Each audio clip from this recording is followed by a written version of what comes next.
Hey everybody, welcome back into Roosters on Olentangy River Road in beautiful Columbus, Ohio.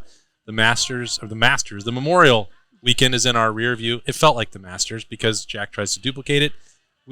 Berm didn't make it out, but the three of us did. It was a wonderful weekend. Great weather. You have to come out next year. I don't get invited. You're invited. He hates golf. You're invited. I like golf. It's Berm, Bobby Carpenter, Nicole Cox. I'm Austin Ward. It was an awesome weekend. No rain. Maybe like 10 minutes, but no delay, so that was rare. No, and 90 degrees. Yeah. Ooh. I think it was like, did they put you in charge of planning the weather this year, Nicole? No. She got a great tan. You got a great tan while you were out there. It was hot. It was really hot. I had a friend who said she drank tequilas all day and never had to go to the bathroom. And this is a woman that's around my age, had a couple kids. Like the fact Good for her. Well, that's what she goes, I think I just sweated it all out. That's the key. I go, yeah. Then you wake up the next day and it felt like someone dumped the Sahara Desert down your mouth. You're like, so dry. You go to bed with some water. liquid IV. You can't just drink the tequila. You also have to hydrate. Got to mix in the water. Yeah. No. But quitters. Yeah, that was fun. Nicole said she can't do a whole weekend. No, guys, it used to be my favorite weekend of the year. I went to Dublin High School.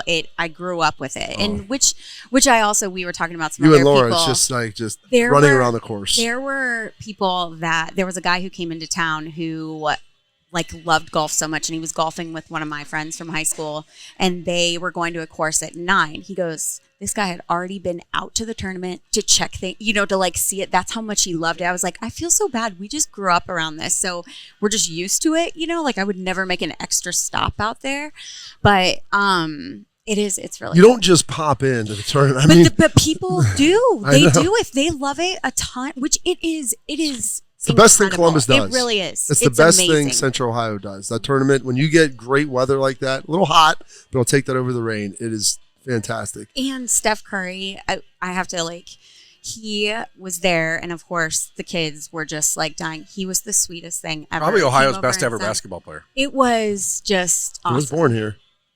Huh. Was? Yeah, Dad was playing for the Cavs. He's an Akron kid. What a swipe it looked. He's just a kid from Akron. Just a kid from Akron. I did yard work, did some shopping, had a birthday present, a birthday party for my niece, and then we watched some birds in the backyard. So you'd say we had pretty wild weekend also. Dream weekend. I was watching some birds too. Oh, what birds? Yeah, eagles. Oh, birdies. Yeah, so you get it. It's a golf joke. So we're into June, thankfully. I feel like, Bob, May is the worst month of college football content on the face of the earth. Is it? I mean, you still have some spring games and stuff. You're coming out of that. You've got some visits. Coaches are out recruiting.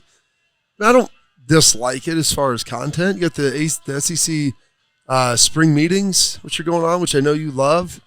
You you guys asked us on the radio the other day, why doesn't Big Ten adopt that? Why don't they do that? Because it's stupid. Make it a public thing. It doesn't matter. It's something It's to talk a way about. to put your name. Everybody was talking about that because they were doing it. That's why the SEC wins. Also because they made a horrific decision. A lot of years you never hear about the SEC meetings because they're not doing anything except getting together and playing golf. If the SEC is doing something, the SEC is telling you about it. I'm telling you. What do they do at this? What do they do? So Nicole, they go down every year. It's in late May, it's around Memorial Day. They beautiful. Do it in Destin. So all the coaches, all the athletic directors go down there, and then that forces the media to come down. You sit in a lobby. You try and get 5 minutes with a coach or an athletic director. You hope that they make some decision of consequence, which for the SEC, Bob, was they're going to play 8 conference games, which is just for another. Just for one. It's a stopgap. Yeah.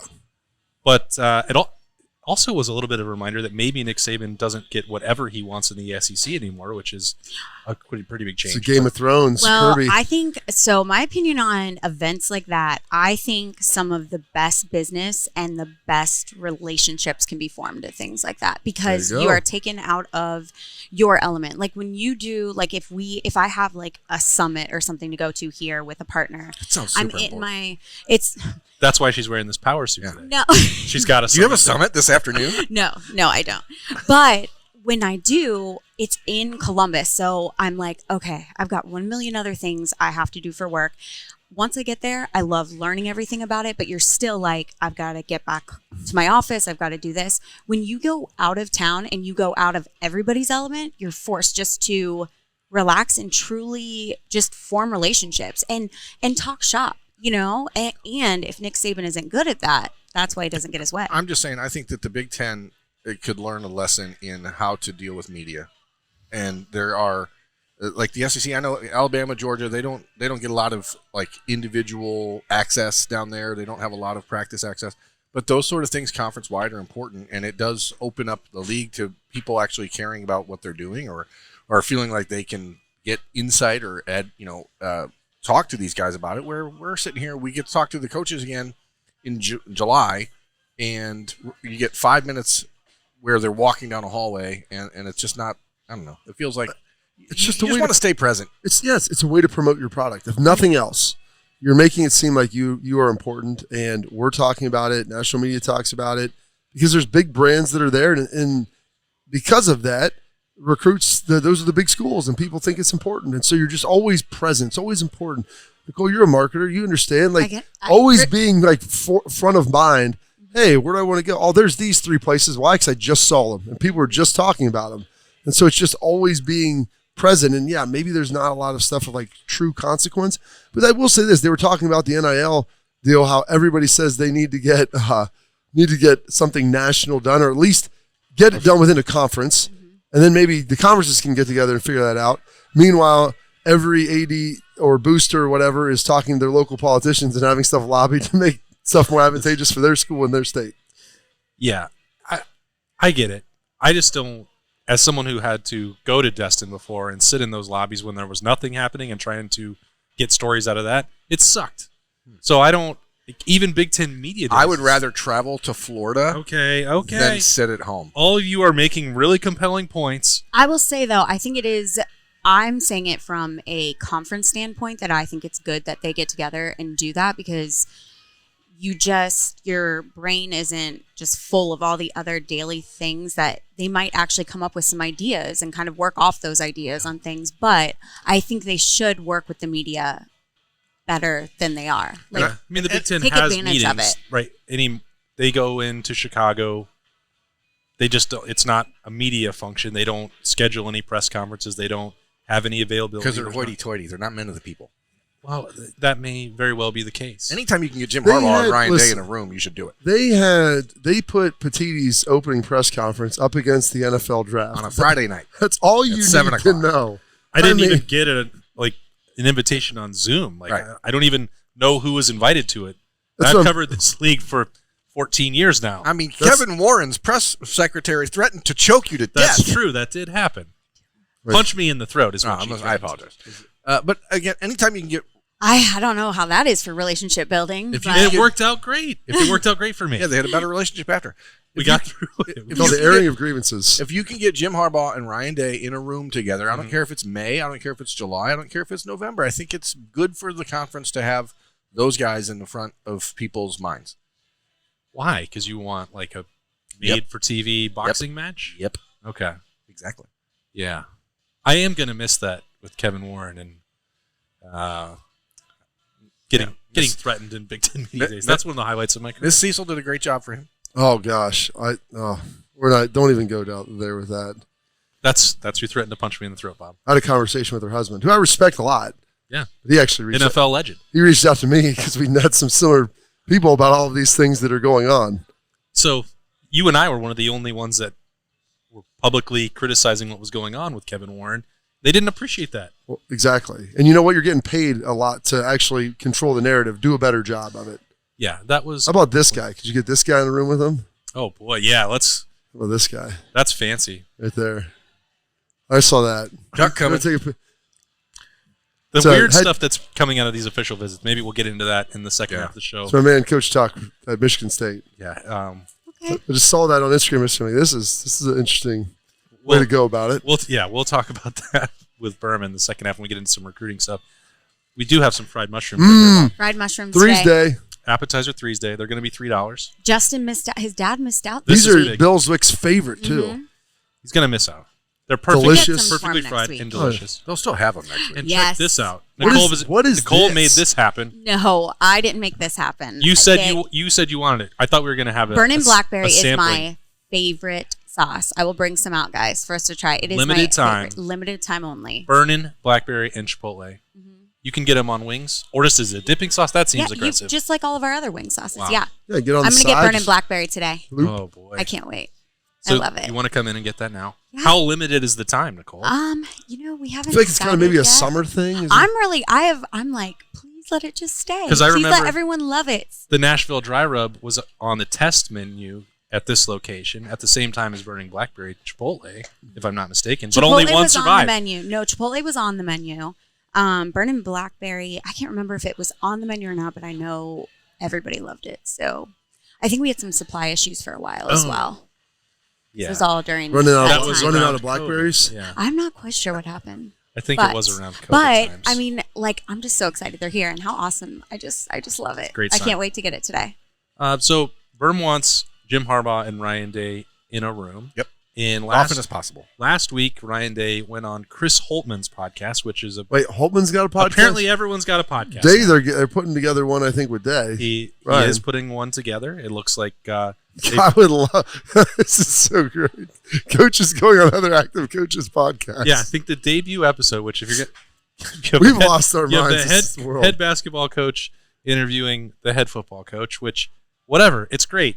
As you guys said, we want more content. Yeah. We got Giving it to you. Ryan Day said, that he lost sight a little bit of what they needed to do. I'm paraphrasing. I'm not going to read the whole quote. If you want to see that, give Chris Holtman a click, a like, and a subscribe. But that they were not as focused on the fundamentals, and that Ryan Day was trying too hard to out-tough Michigan. Now, that's something that on this show, all four of us have already mentioned, that we hypothesized that might have been the case. For Ryan Day to actually come out and say that and maybe validate that, because you could tell the clear difference between what he did against Michigan and really all of last year, in my opinion, and then Georgia in the Peach Bowl. He lost a little bit of himself, I think. And acknowledging that part seems pretty significant. I think part of the problem is the way that they had lost to Michigan the year before. And so you become so like no coach ever wants their team to be labeled as soft. And no matter if you're throwing the ball 50 times, running it, like, we want to be a tough football team. We train our guys hard. We want them to be tough. We want them to be physical. And how it went down 2 years ago, it didn't really feel like that. This year, that's why I talked about, like, it wasn't like a toughness thing at all. And like, it was some mistakes that were made. And maybe it was probably the fact that there was such a strain to try to be tough and to out physical them. I think that inherently became the issue because you became so hyper focused on it. I mean, Ryan's saying that I don't look at that as big news. I think that that's honestly what you would hope your coach would do is self-reflect on some of the things. And, hey, we've continued to look at this and examine. This is what happened.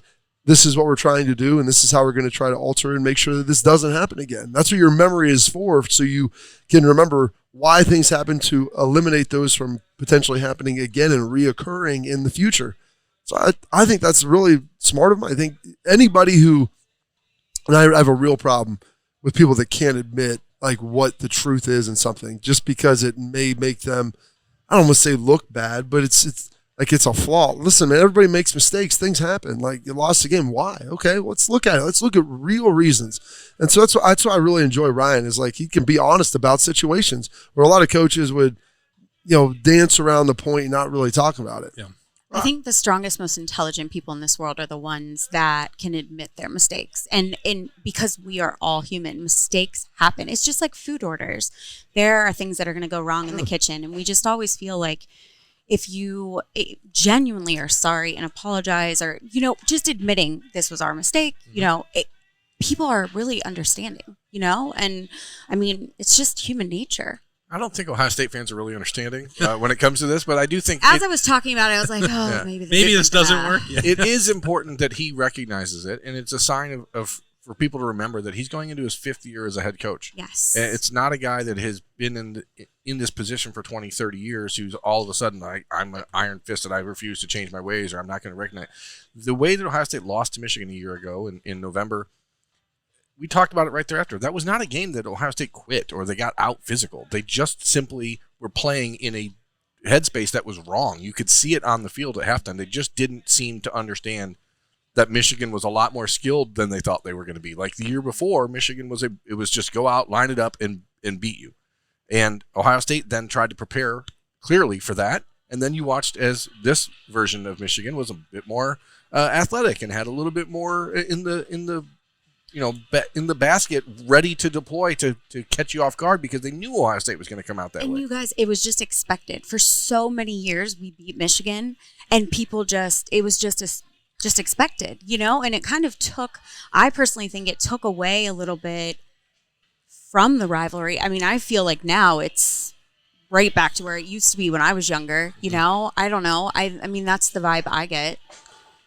Yeah, I think they put so much into that. To what Berm's saying here, that Ryan Day spent 364 days trying to do everything singularly focused on beating Michigan, but not just beating them in a way that would prove that he wasn't born on third base, or that you weren't going to run on them and they could get short yardage. Like, it was out of his identity as a coach, the way he managed it the whole year, including stuff like being really deadly serious in a press conference and availability report and hiding some stuff and trying to keep secrets throughout the year. That's not the way his personality is. He acted differently because of what happened, and then they put all that stuff in. Well, he can't lose to them twice in a row. And the way that they coached that game, the way that the players responded to adversity in that game was like, oh my God, it's happening again. That was tight. I mean, you could feel the tension in that stadium. It was not a good feeling. And, when it got tight and things, the big play here and there, and the offensively wasn't just driving like I think people had hoped that they potentially would be. That's good. I mean, and you saw him course correct against Georgia. And I think now realizing, just go be you. Have your program be your program. Work really hard.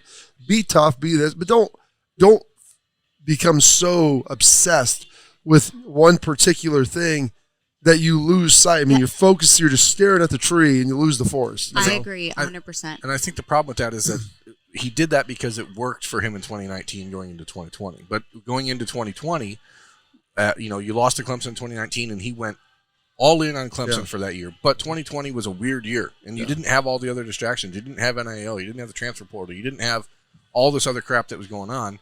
You try that again. You have a full slate of games. And you weren't playing against your rivalry. That is a much bigger deal than just beating Clemson. And I think that, Ryan Day, the best part about the conversation that he had with Chris Holtmann was acknowledging that what he was as a head coach, as a play caller against Georgia, is what he intends to be this year. Because if that guy is out there, then Ohio State is one of the two best teams in the country. And if it's the guy that was the last 6 weeks of the season leading up to Michigan last year, then it's a totally different ballgame. And we watched it almost the first half of last season compared to the second half of last season was two totally different years. I mean, you watched a guy in the first half that was fun and freewheeling, and then all of a sudden the light switch went, oh, we got Michigan in 6 weeks, 5 weeks, 4 weeks, and it changed.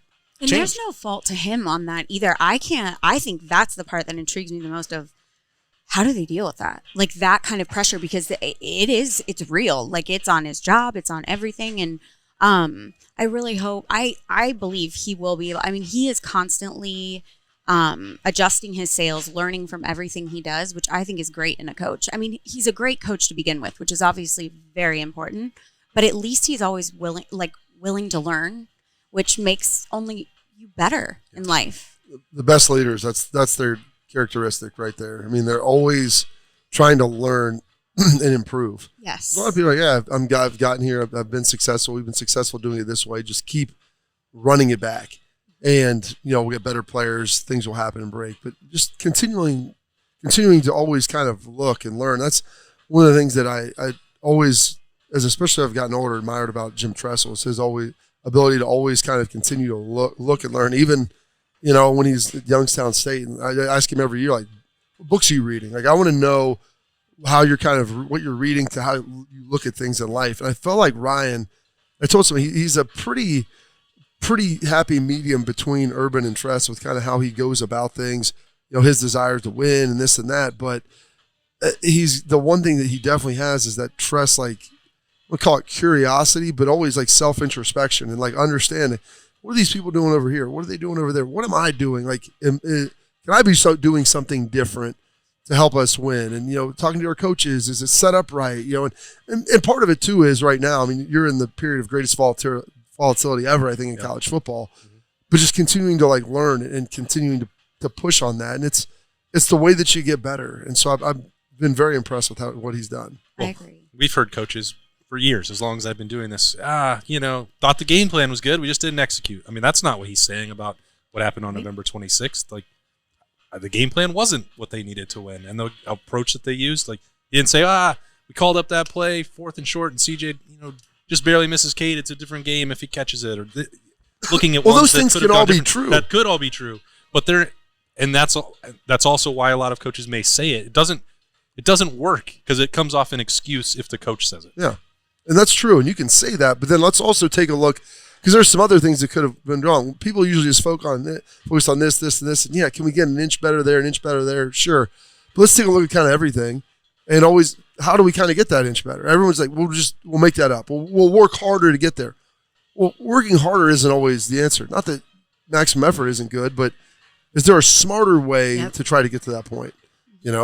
Like bringing back the burning blackberry. Or like, no one likes mushrooms normally.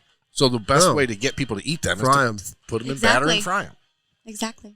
With some ranch. Right. Or burning blackberry. Wow. Or maybe, what if you dipped? That would be really good. I mix the ranch and the burning blackberry. Oh, burning ranch berry? Yeah. I'm not sure that I've ever seen Nicole as excited as anything I love quite it. like burning blackberry. I'm really excited for it. I love it. Is there anything else going on at Roosters or just burning blackberry? I was just thinking, we just have another we're going to Marysville for a WCOL 92.3 in the morning. How excited are you for that? I am. I'm really excited. June 9th. And then, just this limited time menu of the sauces is extremely exciting. Nicole is pumped. She's going to go get some right now. We're going to take a quick break here, and Roosters in the Horseshoe Lounge.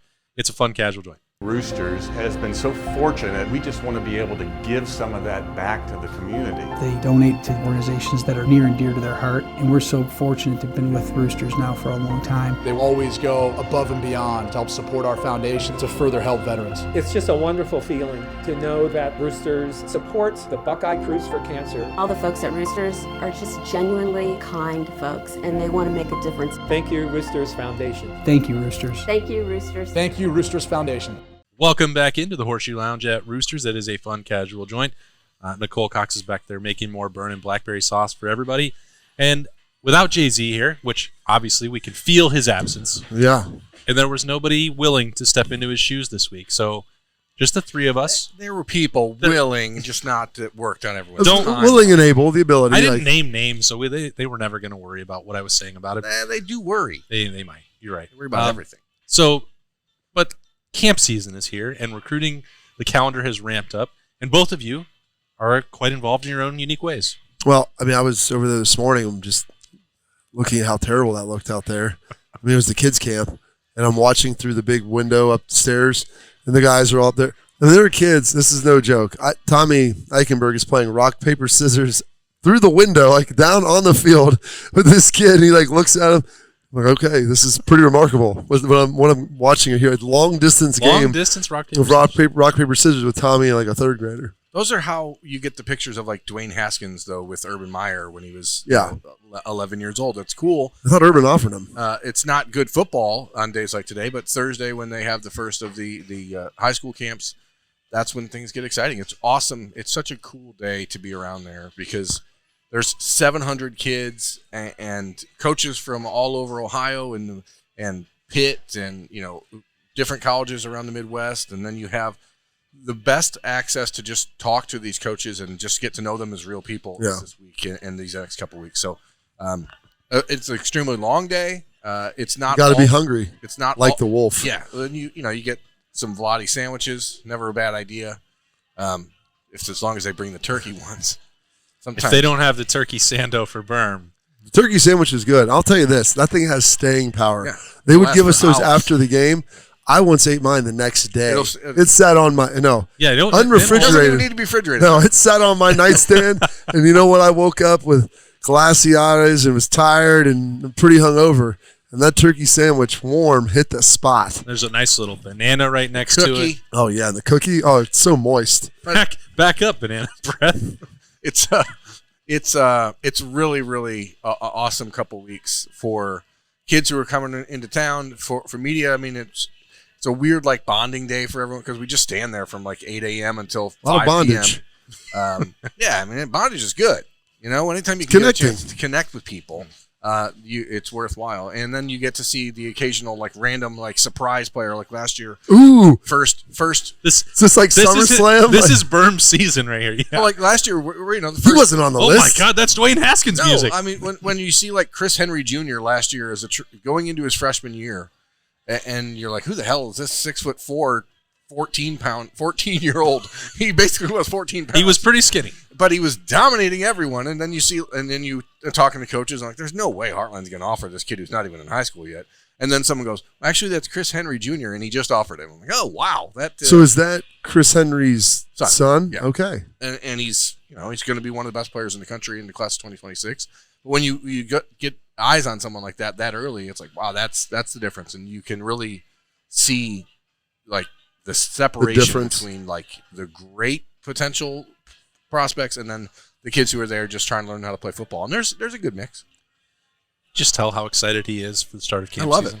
It's the best time of year. It's remarkable. I mean, the coaches loathe the month of June, I think, more than any other month.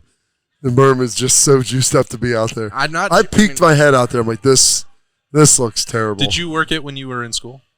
We weren't allowed to work camps then. I've worked camps since I've been gone. I worked the senior camps, and then when I would come back and, Fick would have me and Urban, we'd go do the Friday Night Lights, and then they haven't asked me to do any of the stuff here recently, but the last couple of years, well, then they had COVID and stuff. They didn't have camps. It's fascinating, because now the kids don't want to work it because they're making money for the NIL. Camps were the only way. That was the only way they could get paid. Yeah, was to do those camps. And last year there was like no one working. Like, what the hell is all? Where are the guys? Out there making money other ways, Berm.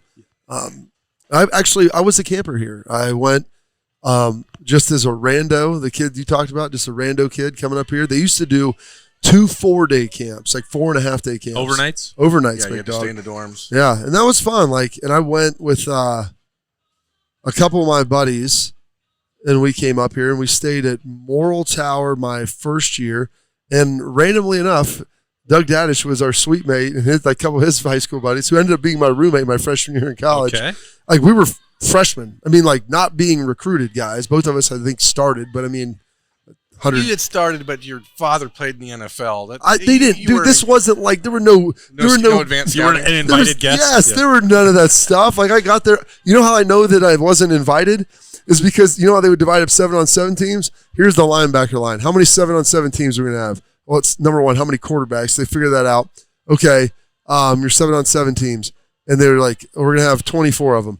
1, 2, 3, 4. Count off. And I was at the back, and we only had there weren't enough DBs on our team. We only had a safety in a corner, and they go, "Who can do what?" I'm like, "Well, I played safety last year." I was like, "I played corner in 7th grade." I'm like, "I can go out here and play man or cover." I mean, we had 2 or 3 things. I'm like, "All right," and I think I did that the next year too. And that's how Puckett was like, "What are you doing?" Then the next year I was actually kind of a player and came, but I'm like, dude, I got there was a guarding some of the Division I elite receivers. Like, dude, I'm gonna need some help on this guy. I can run with most of the high school guys that are fine, but now we're starting getting into some dudes. So you're gonna have to creep over here to me. I mean, I'm still thin and can move, but I mean, the guys probably got me by a 10th. So I need a little help over here. How many years did you camp? So freshman year, and then I came back my sophomore year. Funny enough, the tranny dropped out of my F-150 on the way home, so I had to drive back to Lancaster about 45 miles an hour. So that was an adventure as well. Who was the best player you're like, oh crap, this guy's at this camp? Maurice Hall, before he tried to get too big at Ohio State, because the one thing we didn't utilize players the way they should have been. I look back at Maurice Hall, what he could have been, how they chose to use him, and use him as the athlete that he was instead of everyone trying to be Maurice Claret, because we're just going to line up and be 230 pounds and run downhill and run over people. That was Maurice. But Mo Hall in the one-on-ones, dude, I watched him, and this was my junior year, going that was freshman, sophomore was my first one, rising sophomore. This was sophomore, rising junior, and I had played and whatever, and I actually got offered at that camp by old Bill Conley. Great story. But Mo Hall was working these guys on one-on-ones. I mean, dudes are falling down. And he would get up, and dudes didn't want to go. I'll go against him. Let's see what you do. I'm going to take away the inside. I'm going to pin the hip and, make the quarterback, and you're going. A lot of it depends on how good the quarterback is, too. If he doesn't throw a good ball, I'm going to be able to get it. Right. So they did a pretty decent job. And then this was back when, they didn't have the elite camp, so they would pull, a handful of guys. Now you guys go play 7-on-7 over here. And I'm like, all right. So I went against Mo, and then I remember Bill Connolly pulled me out afterwards. And he's like, hey, Bobby, come on. I want to show you something. Coach Coop wants to talk to you. It's like, wow, Coach Cooper wants to talk to you. This is pretty cool. And they walk in, walk across the 50, and like Coach Coop says hi, and Connolly's like, what's it going to take to make you a Buckeye? And he's like, looks around, he's like, look at all this. And that's like, they have the dust everywhere that hadn't been dusted in 20 years and then didn't start getting dusted, I think, until 5 years ago. But they had all the bowl banners up and all this. He's like, just look at this place, Woody Hayes, and all these things. I'm like, well, do I have to tell you today? He's like, John Cooper's like, we're going to offer you a scholarship. We're excited. Hopefully you come here. And I'm like, can I talk to my parents? And he's like, oh, yeah, of course. I mean, I didn't know how this crap worked. Yeah. I mean, my dad, I drove up here with one of my buddies and then drove back home. There was no list. They didn't send me. You know what they did? They sent it to me because they sent them like 10 to the high school coach. It's like, hey, pass these out. Get your kids to go to camp. And that was kind of my story. I mean, it wasn't like I was going to be a senior. I mean, I was only going to be a junior. And then the best part is, like, I told one of my friends, and my friends, none of my, like, I don't think they believed me. Like, the other guys that were there, like, no. They hand you a piece of paper because they saw it. They saw it. Like, what happened? And I'm like, because they sent it later, but like, no, dude, they offered me a scholarship, and then no, not Ohio State. Like, I'm serious. I didn't expect it. I didn't know what to say afterwards, but yeah. I'm surprised I've never asked you about this, but so that happens, and then Cooper gets fired the next year. Yeah. Did you ever worry like that your spot at Ohio State was going to be in jeopardy? I only played 4 games that next season. Yeah. I ended up breaking my leg at the end of the year. I had a stress fracture because after that I was like, all right. I went to Miami, Ohio. It was like one day got offered there. Like Northwestern, I went up there. My dad sent me to Randy. He's like, he'll tell me what his honest opinion, but I'd already been offered, so they offered me up there. And then you start doing the tours and everything the next year for spring balls and all that. But I broke my leg, and I remember talking to Bill Connolly after one of the games, and like maybe junior day, he's like, your offer's still good. And then they get fired, and I was like, oh, crap. And then Bill Connolly stayed on. He's like, your offer's still good. Like, we still want you here, whatever. And now I'll meet the new coaching staff and everything. And I really like Coach Puckett a lot. But I was really pulling for them, like, I think because there was consideration to have Randy Walker come down, and he was my dad's college roommate. So I was like, it'd be awesome to have a guy, just someone you know and trust, because it's so hard. Looking back on it now, everything looked like there was such certainty of how it was going to work out. But in that moment, there's a million things, like go there, not play, get injured. All this stuff happens. Guys they bring in, and they're maybe just better than you. Who knows? So, yeah, I mean, there was that concern about it. But then when they hired Tress, I was like, all right, let's find out this guy. And, Mark D'Antonio came in, started recruiting me. He's a Zanesville guy, my dad's age, and they had played against each other. I was like, all right. So we started talking, and there was a guy from Lancaster who played with him at South Carolina at quarterback down there, and when he was in college. So you just start asking, trying to figure out about the guys and coaches, and you get to know them the way they knew everybody else. So this, from Bobby getting a pamphlet at his school and deciding to come up, is quite different than the way they do it now, Bird. Yeah, I mean, now, like, every kid in America gets an email or a tweet saying, hey, come to this camp. I mean, you see kids who are posting there. I'm not going to say a name here. There is a 2024 prospect from the South right now who just last week announced a final 3 schools of Ohio State, Tennessee, and Clemson. None of those schools have offered him a scholarship. But he's announced on Twitter. But he has a final 3. But he's announced on Twitter that all those schools have offered him a scholarship. Oh, wow. Good for him. So, like, don't do that. Speak it into existence. And these are the 3 I want. And send me that offer. Just yesterday, he announced that Alabama offered him a scholarship. Now, did they really? Probably not. But it is just such a strange world that we're living in when it comes to recruiting, that the internet has brought everyone together so quickly that you just have no idea what's might make heads or tails. I mean, Jeremiah Smith, who I don't love talking about it because it's annoying to always have to talk about Jeremiah Smith, 5-star wide receiver, number 1 receiver in the country. Like, oh, I watched this stuff.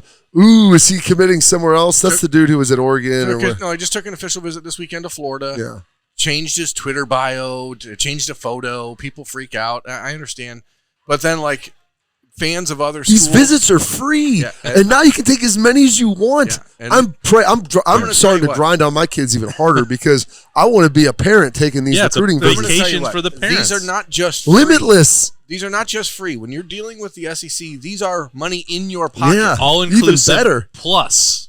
Gosh, so it's like the casinos when they say, "Hey, $500 credit." Would you like to sign up for a visit to our school? Here's your card. This is just it's lost its marbles, but then you see fans from other. No, you get all the marbles, Berm. They just let you take them. Other schools' fans then tweeting at Jeremiah Smith photos, screenshots of an Ohio State message forum where a guy named Booger says that Jeremiah Smith loves the smell of his own farts, and he'd rather have a top 100 offensive lineman than the number 1 receiver in the country anyway. And then like what are we doing? I mean, the guy's name is Booger. The people that go after the high school it's kids. It's not like Booger McFarland, okay? Yeah. This is a guy on a message Only board. one person has ever been able to own that He name. chose Booger the name. Sugar? He chose the name. His moniker, his online moniker is Booger, and people are taking him seriously. What are we doing? Yeah, I can only imagine how much different it is now. I mean, I went and met with Tom Lemming in the North Rotunda when they had the Central He's Ohio still doing deal. his job. He is. He's I still still around. have the book, and this is what's great about it. And when my youngest brother was coming through, and he was coming up, and there's offers and this and that, and I was already in the NFL. It was like maybe my second year in the NFL, or maybe I was just graduate. It was whatever. Like basically, we go through and look at it, all the 5 stars, and I'm like, if I hadn't heard of this guy by now, you're not hearing about this guy at this point. And there were some guys like Cameron Wembley and dudes who end up being like first-round draft picks. Then there's guys who are like also ran, they went here, who knows what happened to them. And it's like, hey, then I started, there's a lot of stuff started leaving through. I'm like, oh, there's a guy. It's like look at Uncle Age right there, like 3-star dude, like hardly any offers.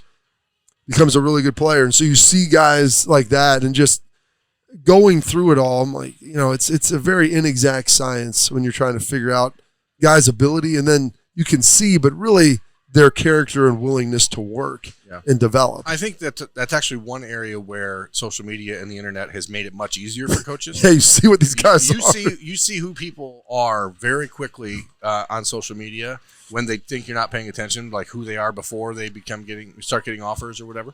Like all that racist stuff that's in yours from back in the day. Right, exactly. Well, you can get hired at Michigan with that. It's not a problem. But the might only reality be there is, for 3 days, but back when you were growing up, like you couldn't. Oh yeah, there was no way to know that. You could be a bad guy and hide it pretty easily. I mean, you wouldn't know because you're still driving your pickup truck from Lancaster for camp. Now kids are rolling up in buses that have like massage seats on it, and they're high schools taking tours all over the country. Well, I heard you could have limitless visits today. I was today years old when I found that out. And then I also heard what the parents do on these visits. Unofficial or official visits. Yeah. Unofficials have always been unlimited. Well, yeah, but officials, they're paying for you. And then when I was there, they would only pay for the player. The parents could go, they could get you a room, but they had to pay their own fare. Yeah. Now it's like, we'll fly you. Why wouldn't these guys take a player and 2 parents? Yes. Yeah. And they'll even get, if your parents are separated, you can get a 3rd room. I mean, all this stuff. And it's not like, hey, it used to be, we'll go to dinner here and whatever. The parents would get a nice dinner. The recruits would get like an average one. We're taking your parents to Hyde Park. I want to go to Hyde Park. I want to eat the food. All right. I want to go to Jeff Ruby's. I want the good stuff. Yeah. And then it's like, hey, only after that, we're going to go to this rooftop lounge, see all this stuff. Well, this is where Ohio State, because you can only go 30 miles from campus. You want to see like Ohio State, Austin, LA, like places like that. I'm like, dude, there's got options. You got some options. Like even Athens, Georgia isn't close enough to Atlanta to really get in on the mix. And so it's like they're going to rooftop lounges till 2:30 in the morning. The parents hanging out and partying.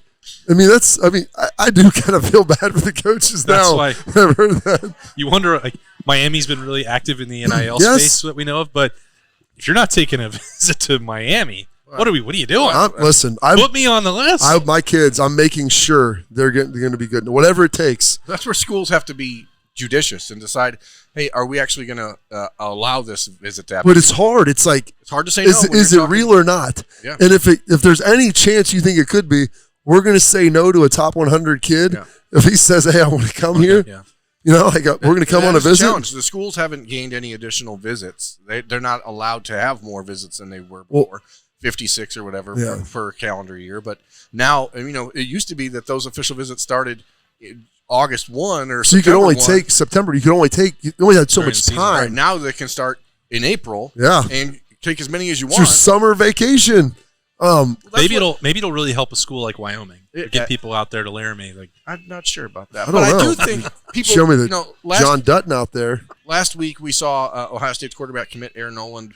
There was some conversation about him wanting to take official visits, and It's vacations. that's exactly. It's like if I can. How could you not?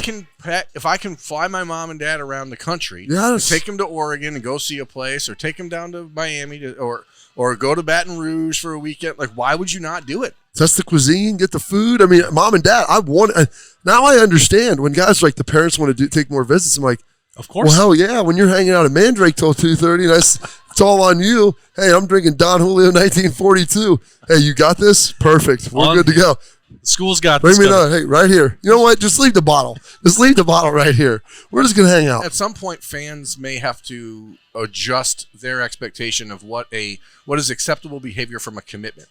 You know what I mean? Not fans. I think it's probably what you're about to say, but I'm sorry for interrupting you. But coaches who have previously barred their commits from going on visits. Yeah. You can't do that. Yeah, they can't do it, and they know that, and so it's irritating and it's frustrating and it makes you pissed off. But the reality is, if you don't win your games September through November, all this other stuff doesn't matter. So you have to let all this stuff not matter to get those players that can win games. One of the things I think they should change, you still have your 56, whatever, because I do think there is some strategy of understanding who you're going to take and whatever, but they should probably do be able to pay for travel on a game day visit. If you want to come in and stay there, because official visits over game weekends, I think, are the most ludicrous thing. Yes, I think it's awesome to see the whole experience. It's a pointless official visit. But They're way overrated. you don't get a chance to really interact with the coaches. You're not really interacting with the players. Saturday's shot. It's not like you're doing let's go take a campus tour on Saturday. We'll be sitting in our car, or even in a golf cart. Like, there's so many people all around.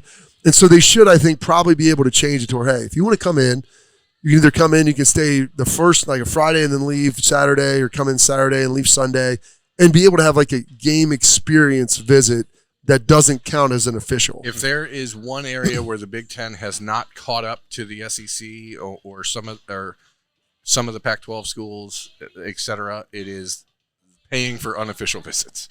The Big Ten has there's one school particularly in the Big Ten that I think has been doing that recently.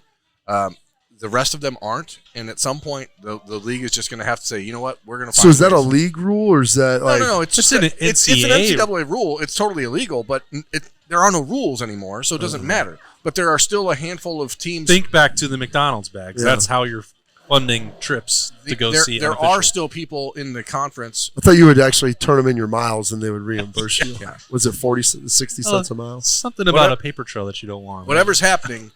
Those official visits, there are a whole lot of them, unofficial visits happening to SEC schools that just don't seem to happen in the Big Ten and in the Midwest, except for East Lansing for some reason, which is weird. Oh, he did name them, huh? Oops, my bad. Tuck coming. Tuck time. You saw that.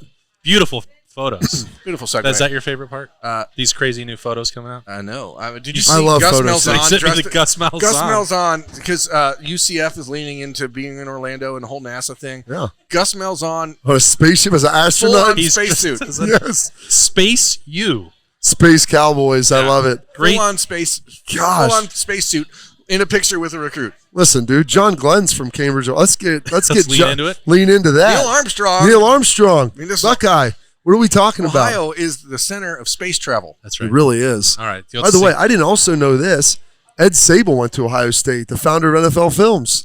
How was I today years old when I found that out? But they've got have you been in the atrium lately? They got this cool new They've redone it. video thing. Well, they've been redoing it, but today was the first day. So I was at the Memorial in the last week where they've got the jerseys are done the ticker, different, it looks up great. and down. But then they also have all the Hall of Famers in there, and like Dick LeBeau. I was like, Ed Sable, what's he? I'm like, Buckeye. Looked it up. Dwight Yoakam went to Ohio State as well.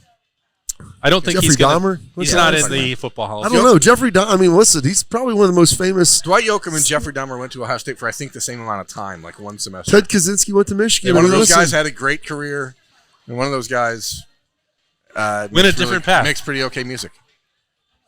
Pretty okay. Thanks for joining us in the Horseshoe Lounge. I have nothing to say to that. Thanks to Nicole Cox for having us. Oh, Crew will be back. Appetizer Threes Day. It is coming. Don't fried forget about that. mushrooms. Fried mushrooms. That'll be $3 on Tuesday. Thanks to Bobby Carpenter and Berm. I'm Austin Ward. We'll see you next week at Roosters. It's a fun, casual joint.